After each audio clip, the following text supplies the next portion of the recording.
Welcome to Kenton's videos. Enjoy the video. You begin by enabling the filter right away. Open Streamlabs, find your mic in the mixer, and open its settings.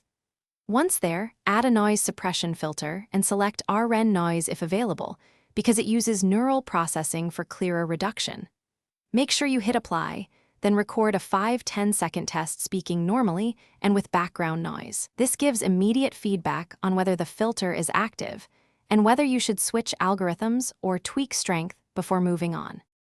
Once done with the basic enable, focus on tuning, listen to the test recording, and decide why some noise remains. RN noise often sounds more natural, whereas Speaks lets you dial suppression in dB. If you choose Speaks, move in 5-10 dB steps between -30 and -60 to avoid voice artifacts. Make sure to monitor CPU. Excessive suppression can increase load. Also toggle the filter on and off, while speaking to hear the exact trade-off between noise removal and vocal. You finish by validating in real conditions. Run a full-length sample at your stream settings and listen critically for artifacts or pumping. If you detect warble, distortion, or clipped consonants, reduce suppression strength or try the other algorithm. Small decreases often restore natural tone. Make sure your mic gain is reasonable and not boosting noise into the filter.